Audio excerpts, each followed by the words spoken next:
Kitchen. இன்னைக்கு பவிஸ் கிச்சனில் நம்ம பணியாரத்துக்கு எப்படி மாவு ஆட்டலான்னு பார்த்துட்டு பணியாரம் சுட்டு காட்ட போகிறேன்.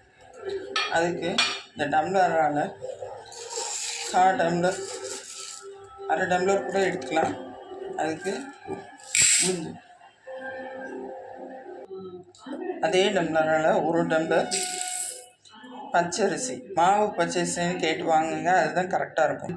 அதே டம்ளரால் 1 டம்ளர் இட்லி அரிசி, புழுங்கரிசி வாங்கினாலும் சரி, என்ன மாதிரி அரிசி குருணை வாங்கினாலும் சரி.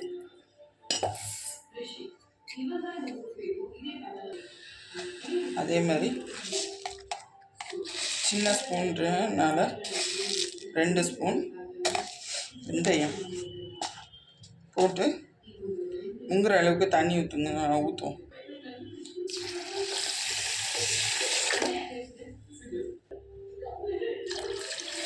நல்லா முங்குற அளவுக்கு தண்ணி ஊற்றியாச்சு. ஊறட்டும். இது 4 மணி நேரத்துலேருந்து 6 மணி நேரம் வரைக்கும் ஊறணும். அப்படின்னா தான் நல்லா பணியாரம் வந்து நல்லா வரும், சுடும் போது ஒட்டாமல். வாங்க ஃப்ரெண்ட்ஸ் பார்ப்போம். 4 மணி நேரம் 6 மணி நேரம் ஊற வச்சு நான் மாவாட்டி எடுத்துட்டேன்.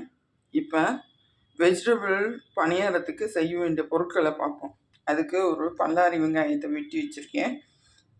ஒரு 2 பச்சை மிளகாய் நறுக்கினது, கேரட் புதுசாக தான் வெட்டணும், அப்புறம் தான் சாப்பிடும்போது அடிப்படாது.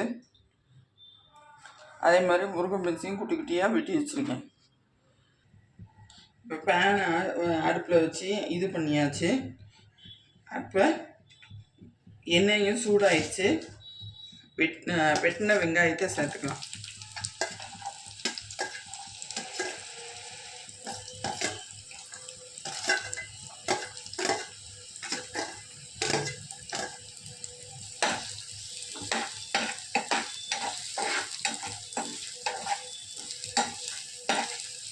நல்லா நிறம் மாற வதக்கிக்கணும்.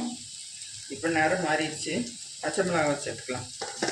பச்சை மிளகாய் விருப்பப்படாதவங்க ரெட் சில்லி பவுடர் கூட சேர்த்துக்கலாம். காரத்துக்கு தக்கபடி சேர்க்கணும்.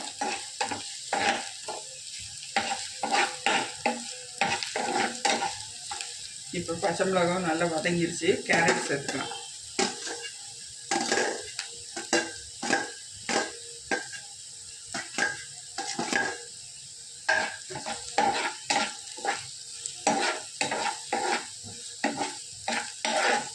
நல்லா வதக்கணும் எண்ணெயிலேயே. குக்கர்லேயோ இல்லை இட்லி பாத்திரத்துலேயே அவிச்சிங்கன்னா அவிக்கிற ஸ்மெல் வந்து பணியாரமே கெட்டு போயிடும். இந்த மாதிரி பேனில் வந்து வதக்கினா தான் நல்லா டேஸ்ட்டாக இருக்கும். நல்லா வந்து கேரட் வதங்கிடுச்சு எண்ணெயில். இப்போ முருங்கை பீன்ஸ் சேர்த்துக்கலாம், க்ரீன் பீன்ஸ்.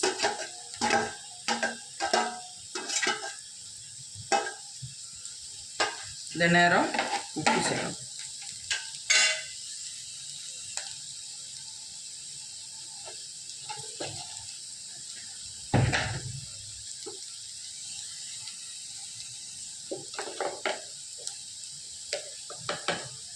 ஏற்கனவே பணியார மாவில் உப்பு இருக்கிறதுனால கொஞ்சோண்டு சேர்த்தா போதும். உப்பு சேர்த்து நல்லா காய்கறி எண்ணெய் பிரிஞ்சு வதங்கி வரணும். அது வரைக்கும் நல்லா இது பண்ணணும். பயமாக இருக்கிறவங்க ஸ்லோ ஃப்ளேமில் கூட குக் பண்ணிக்கலாம்.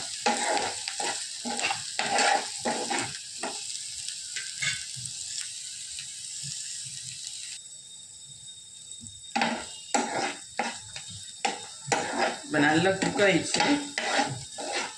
ஆஃப் குக் ஆனால் கூட போதும். ஏன்னா ஏற்கனவே பனியார சட்டியில் நம்ம திருப்பி ஊற்றி பணியாரம் செய்யும் போது கூட கொஞ்சம் வந்து குக் ஆகும்.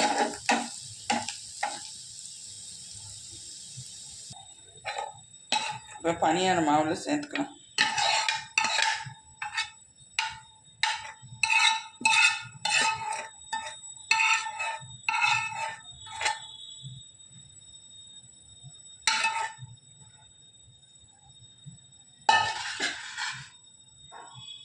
நல்லா கிண்டி விட்டுக்கணும்.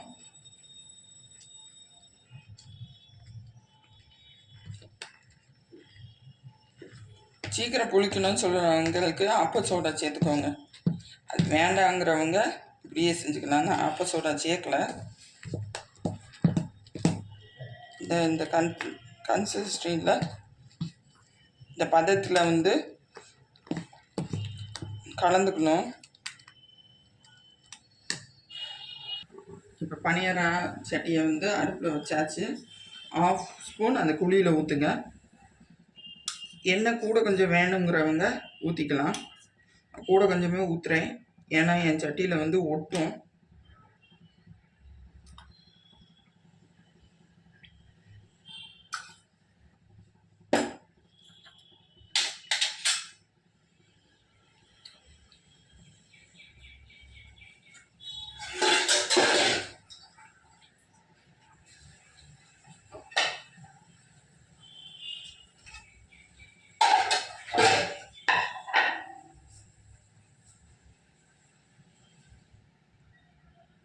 இப்போ எண்ணெய் காஞ்சிருச்சு, ஊற்றுங்க.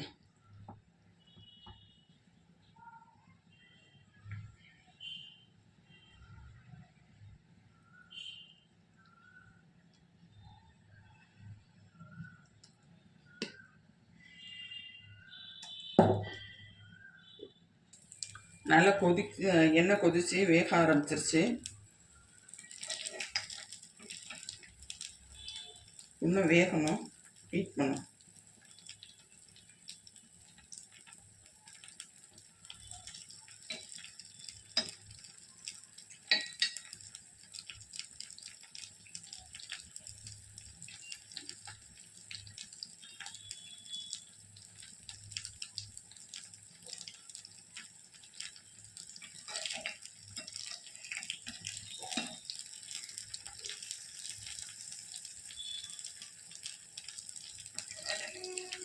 இப்போ திருப்பிடலாம் எல்லா பணியாரத்தையும்.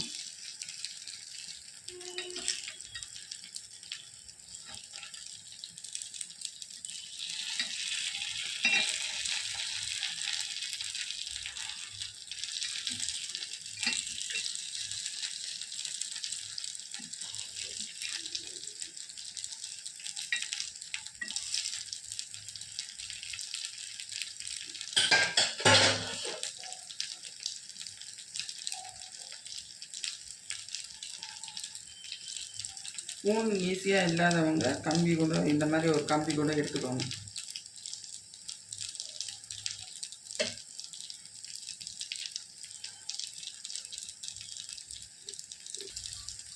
இப்போ வெந்துருச்சு, எடுத்துடலாம்.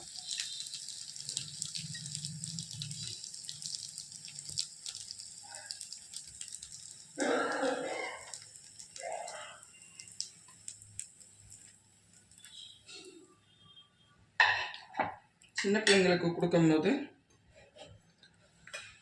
பணியாரம்னு சொல்லி கொடுத்தீங்கன்னா சாப்பிட்ருங்க. வெஜிடபிள் பணியாரம்னா இப்போ இருக்கிற குட்டீஸ் வந்து சாப்பிடிக்க யோசிங்க. அப்போ நீங்கள் இப்படி சேர்த்து கொடுத்தீங்கன்னா ஹெல்த்தியாக இருக்கும்.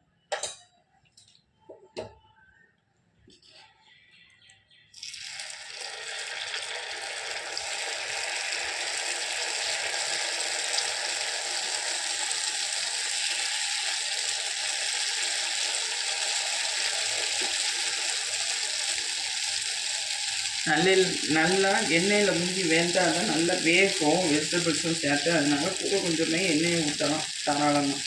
அதனால் எண்ணெயாக இருக்குமே ஐயோ எண்ணெய்ட்டு அப்படி தான் கிடையாது. இது நல்லா வரும். ட்ரை பண்ணுங்கள், கமெண்ட்ஸ் பண்ணுங்கள், லைக் பண்ணுங்கள், சப்ஸ்கிரைப் பண்ணாமல் மறக்காமல் சப்ஸ்கிரைப் பண்ணுங்கள்.